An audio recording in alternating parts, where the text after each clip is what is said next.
अब हम जानते हैं कि कितने तरीके के आफ्टर शेव्स मार्केट में होते हैं। आफ्टर शेव इस तरीके से खरीदते हैं मानो कोई डिओड्रेंट्स खरीद रहे हों, लेकिन ये तरीका गलत है।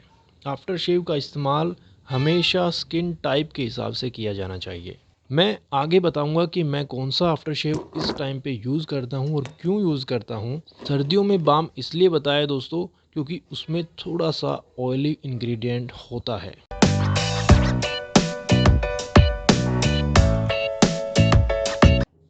नमस्कार दोस्तों, आज हम इस वीडियो में बात करने वाले हैं कि कितने तरह के आफ्टर शेव्स होते हैं और कौन सा आफ्टर शेव आपकी स्किन टाइप को सूट करेगा। देखिए दोस्तों, अलग अलग तरह के आफ्टर शेव्स होते हैं, जैसे बाम्स होते हैं, आफ्टर शेव जेल्स होते हैं, टॉनिक्स होते हैं। आफ्टर शेव्स होते हैं अकॉर्डिंग टू स्किन टाइप। जैसे कि अगर आपकी स्किन ड्राई है उसके लिए आफ्टर शेव अलग होते हैं, आपकी स्किन ऑयली है उसके लिए अलग होते हैं, सेंसिटिव स्किन के लिए अलग होते हैं, नॉर्मल स्किन के लिए अलग होते हैं। तो फ्रेगनेंस के हिसाब से भी हर इंसान आफ्टर शेव का चुनाव करता है। अलग अलग प्रॉब्लम्स के अलग अलग सॉल्यूशंस होते हैं। अगर आपके स्किन पर कट लग जाते हैं रेज़र से, या फिर रेज़र से जलन होती है शेविंग करते टाइम, तो आपको आफ्टर शेव कौन सा यूज़ करना चाहिए और आफ्टर शेव यूज़ करने का सही तरीका क्या है, ये सभी टॉपिक्स पर आज हम इस वीडियो में बात करने वाले हैं। तो दोस्तों, वीडियो को पूरा देखना, तभी आप पूरी नॉलेज ले पाएंगे। दोस्तों, मैं हूं देवेंद्र चौहान, आपका फ्रेंड, और आप देख रहे हैं फिट ट्यूब। शेविंग के बाद स्किन को फाइनल टच देने का काम करता है आफ्टर शेव। आफ्टर शेव के बिना ये काम ना तो हो सकता है, और अगर आप फिटकड़ी का इस्तेमाल करते हैं तो वो एक वाइटनेस छोड़ देती है। इसलिए फिटकड़ी भी बहुत अच्छी चीज़ है, वो हम एक अलग टॉपिक, अलग वीडियो में बात करेंगे। बट इस वीडियो में हम सिर्फ और सिर्फ आफ्टर शेव के बारे में जानेंगे। शेविंग के बाद स्किन को फाइनल टच देने का काम अच्छे से आफ्टर शेव के बिना करना मुश्किल है। ये फाइनल टच स्किन के लिए किसी असरदार दवा जैसा होता है। आफ्टर शेव सिर्फ हमारे एक्ने पिंपल्स पर ही नहीं काम करता, बल्कि इनग्रो बालों और डिफरेंट स्किन टोन से भी राहत दिलाता है। डिफरेंट स्किन टोन से मेरा मतलब है कि जहाँ पर भी रेज़र चलता है वहाँ पर हमारी स्किन डार्क होने लगती है। आपने कुछ लोगों के देखा होगा, वो इसलिए होती है क्योंकि वो सही आफ्टर शेव का यूज़ नहीं करते हैं। और कुछ लोग तो ऐसे भी होते हैं जो आफ्टर शेव यूज़ करते ही नहीं हैं। यूज़ ना करने के कारण उनकी स्किन ब्लैक पड़ जाती है, कटी फटी नज़र आती है, और कई बार तो स्वेलिंग भी आपको देखने को मिली होगी। आफ्टर शेव से बचने की आदत मेल्स में ज़्यादा होती है, जबकि ये शेविंग का पूरे प्रोसेस का सबसे अहम हिस्सा है। मेरी आपको यही सलाह है कि शेविंग के बाद हमेशा आफ्टर शेव का इस्तेमाल करें। आफ्टर शेव एंटीसेप्टिक की तरह काम करता है और ये रेज़र से कट लगने के कारण होने वाले इन्फेक्शन से भी हमें बचाता है। वैसे तो मार्केट में ढेरों किस्म के आफ्टर शेव लोशंस और बाम अवेलेबल हैं, लेकिन कन्फ्यूज़न हमेशा इसी बात पर होती है कि हमारे लिए बेस्ट कौन सा है। इसलिए इस वीडियो में मैं आपको कम बजट में हाई क्वालिटी वाले ऐसे 7 आफ्टर शेव्स के बारे में जानकारी दूंगा जो आपकी स्किन टाइप्स के लिए फिट बैठेंगे। आफ्टर शेव को ज़्यादातर मेल्स दाढ़ी करने के बाद रगड़ या जलन को शांत करने का साधन मानते हैं। उनके हिसाब से इसको लगाने के बाद शेविंग से होने वाली जलन कम हो जाती है और आप रिलैक्स महसूस करते हैं। लेकिन ये पूरी बात नहीं है। आफ्टर शेव स्किन के कॉम्प्लेक्शन को भी ठीक करता है। दरअसल शेविंग के समय रेज़र स्किन के रंग पर भी असर डालता है। जितनी बार ये चलता है उतनी बार स्किन का रंग गिरता है। ऐसे में ज़रूरी है कि आफ्टर शेव लगाया जाए ताकि स्किन पर हुआ बुरा असर हम ठीक कर सकें। अब हम जानते हैं कि कितने तरीके के आफ्टर शेव्स मार्केट में होते हैं। आफ्टर शेव्स कई तरह के होते हैं। ये आपको जेल में भी मिलेगा, तो टॉनिक्स में भी मिलेगा। इसके और भी कई फॉर्म हैं जिनमें ये आते हैं, तो चलिए जानते हैं क्या क्या है वो फॉर्म। सबसे पहला है बाम। आफ्टर शेव बाम बहुत हल्का प्रोडक्ट होता है। इसमें ज़्यादातर बार ये अल्कोहल फ्री होता है और कई बार इसमें हल्का फुल्का अल्कोहल भी मिलाया जाता है।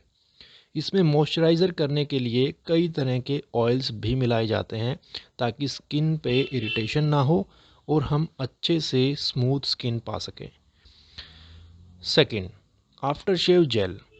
आफ्टर शेव जेल बाम के मुकाबले काफ़ी सिल्की होता है क्योंकि ये जेल होता है, इसमें ऑयल नहीं होता।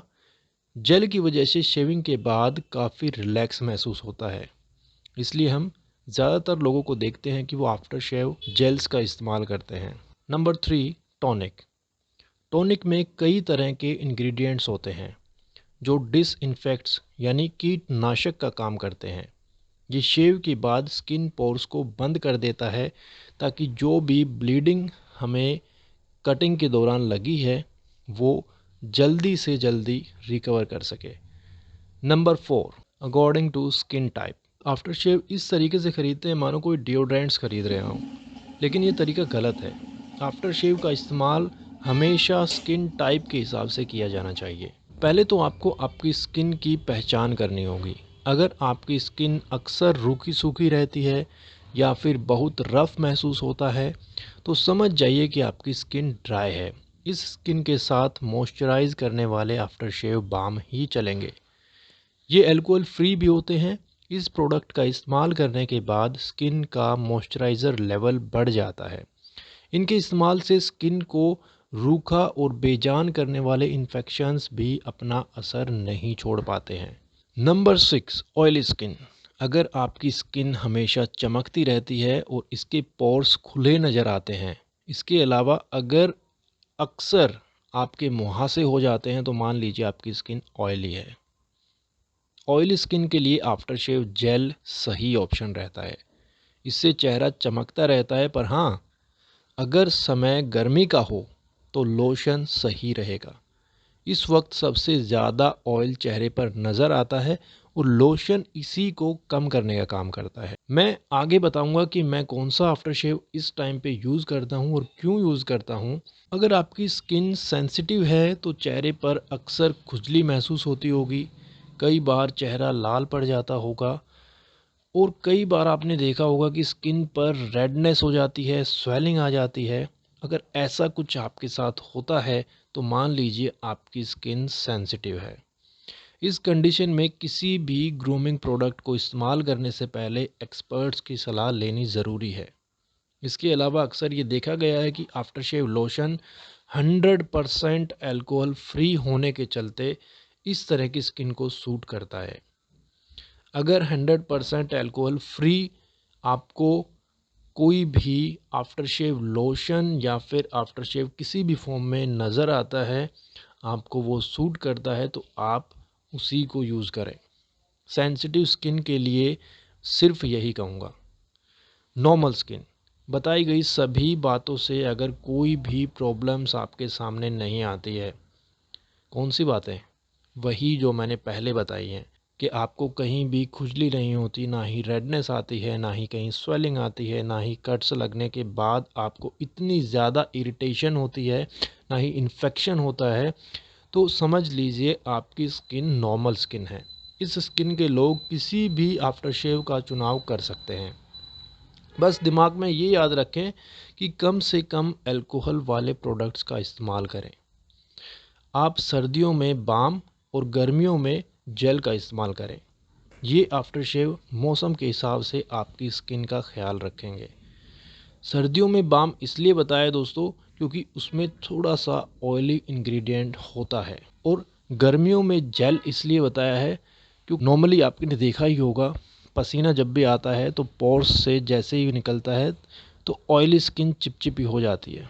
उस कंडीशन में आप जेल का इस्तेमाल करेंगे, आफ्टर शेव जेल का इस्तेमाल करेंगे तो वो ज़्यादा बेटर रहेगा। फ्रेगनेंस भी ज़रूरी है।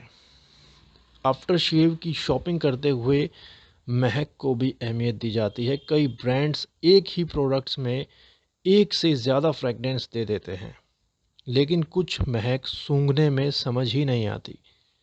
क्या मतलब? मतलब कि इनमें कोई ख़ास खुशबू नहीं होती, तो ये सेंसिटिव स्किन के लिए बेस्ट होते हैं क्योंकि फ्रेगनेंस सेंसिटिव स्किन को सूट नहीं करती है। ज़्यादा खुशबूदार चीज़ें सेंसिटिव स्किन के लिए ठीक नहीं है। फ्रेगनेंस कई बार स्किन में खुजली या दूसरी दिक्कत दे सकते हैं। अगर आपके चेहरे पर कट्स लग जाते हैं तो ऐसे प्रोडक्ट्स जिनमें अल्कोहल की मात्रा कम होती है वो ठीक रहते हैं। इसकी वजह से पोर्स टाइट होते हैं और ब्लीडिंग होने से बचती है।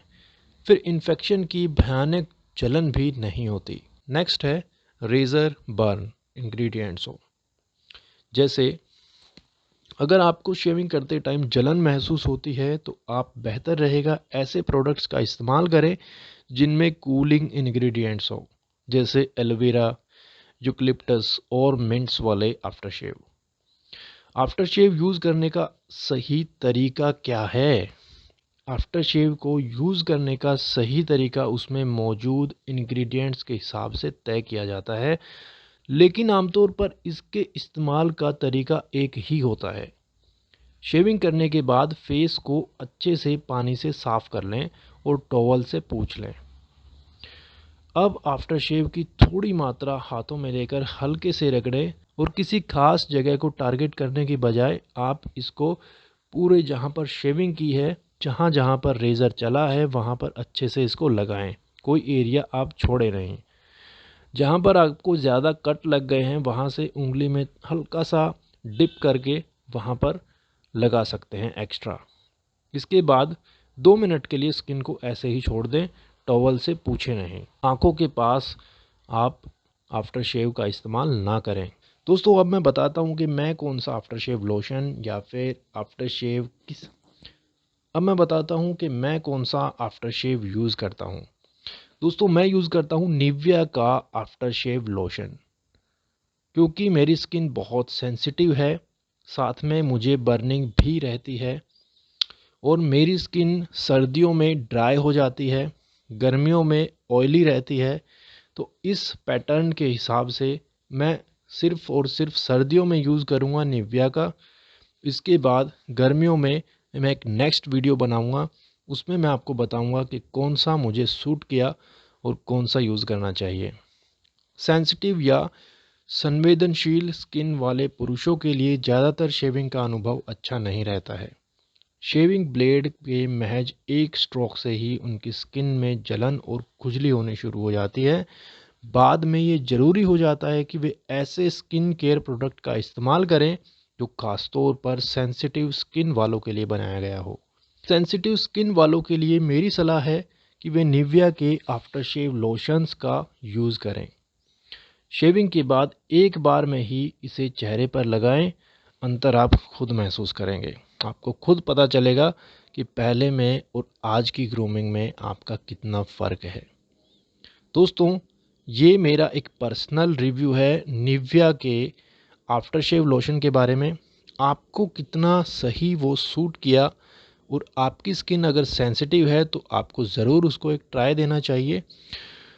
तो आज की वीडियो सिर्फ यहीं तक थी। अगर वीडियो अच्छी लगी हो तो प्लीज़ लाइक करें और चैनल को सब्सक्राइब करें। Thanks for watching fit tube.